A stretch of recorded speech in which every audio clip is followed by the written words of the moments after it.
Paglalagas ng balahibo, ringworm, pangangati ng katawan, ilan lang yan sa madalas problema ng maraming fur parents. For this batch of kittens, isa na lang ang hindi ko pa narirehome and eto yun siya because meron siyang issue sa kanyang tail. Nawala ng balahibo yung ilang parte ng kanyang tails and for Persian cats, alam naman natin na parang yung kanilang crowning glory ay yung kanilang tail. Fortunately, this batch of kittens is yung isang ito lang may problema sa tail.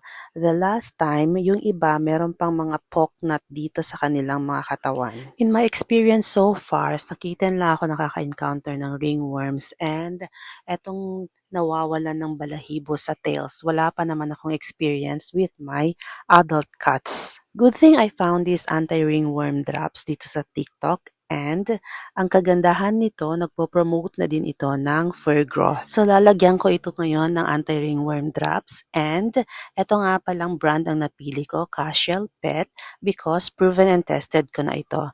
I-apply lang natin yung drops sa affected areas and then gagawin natin ito every other day. We are going to repeat it 5 to 7 times and then we will wait for the result. Pinapaliguan ko itong kitten every other day, but since ginagamot ko siya, hindi ko muna siya papaliguan until matapos kami ng kanyang medication. So, that's all for now. Bye!